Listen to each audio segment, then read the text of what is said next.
Isabelle Alenarduzzi, j'ai presque 50 ans. Je suis une entrepreneuse sociale depuis 30 ans à peu près. J'ai entrepris essentiellement avec des hommes.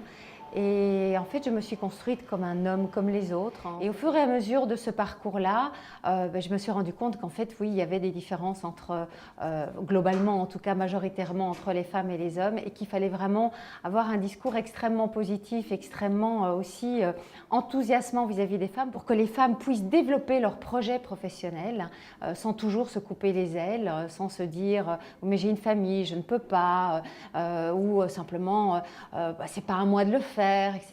Et donc, je me suis rendu compte qu'en fait, tout ce qui avait pour cible les femmes parlait de bien-être, de beauté, de décoration. Ce qui existait, c'était surtout au niveau associatif, au niveau des lobbies, des tas de gens qui étudiaient, qui réfléchissaient, qui donnaient des solutions, mais qui n'avaient pas véritablement cette capacité de communiquer. Donc, finalement, qui manquaient d'impact alors que ce qu'ils faisaient était vraiment de grande qualité.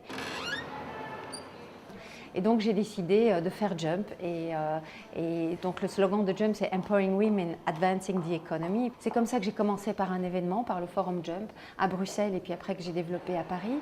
L'important c'est vraiment de diffuser les bonnes pratiques, de faire changer les mentalités par l'apport d'informations et surtout par un apport au niveau le plus massif possible de la population. Ce que j'ai fait, c'est que j'ai créé un portail en 8 langues différentes où on retrouve les articles qui paraissent dans toute l'Europe, voire même aux États-Unis et en Australie, sur des tas de dimensions différentes au niveau de cette égalité professionnelle, Advance My Career, Build My Own Company, comment être solidaire aussi avec les autres femmes parce que j'y tiens vraiment très très fort. Donc c'est un portail web, puis j'ai créé la Women's Academy, c'est toute une série de formations à destination des femmes ou à destination des hommes et des femmes au sein de leurs entreprises, mais alors sur la question vraiment de l'égalité. Puis j'ai créé un award pour un CEO qui est un champion en matière d'égalité dans son entreprise, de façon à ce qu'il ou elle devienne ambassadeur et puisse convaincre ses pairs à faire de même.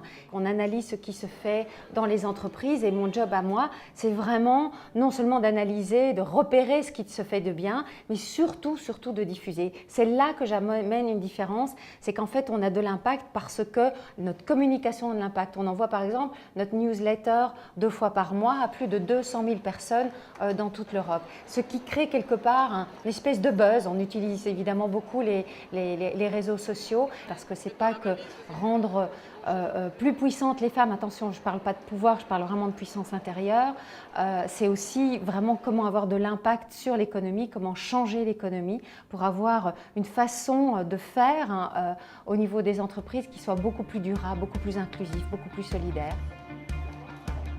Je pense que Jump a eu quand même un impact assez important au niveau national belge et européen.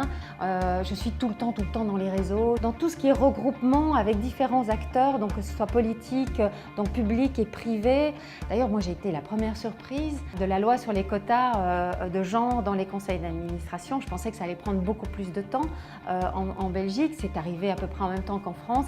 Et donc je pense que là, Jump n'y est pas, quelque part, on n'y est pas pour rien. Donc ça m'a apporté, être à Choca Fellow, ça m'a d'abord apporté cette espèce de sécurité intérieure en disant je ne suis pas complètement débile. Parce que j'ai les militants qui d'un côté me traitent de sale capitaliste et puis de l'autre côté les vrais capitalistes qui me disent que je suis complètement folle et que je suis militante et que je n'ai rien à faire avec l'entrepreneuriat.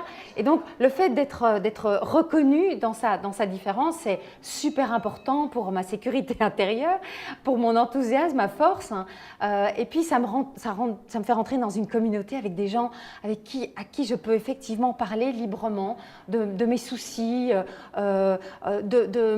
par exemple, on me dit toujours, mais quel est ton moteur? Moi, mon moteur, évidemment, ce n'est pas l'argent. Mon moteur, c'est l'impact que je peux avoir sur la société et sur les personnes, le changement que je peux voir dans les personnes qui suivent un peu le parcours de Jump. Ça, c'est juste magique, c'est du bonheur. Et tous les Ashoka Fellows sont comme ça. Donc, tous ceux qui rentrent dans cette communauté d'Ashoka sont comme ça.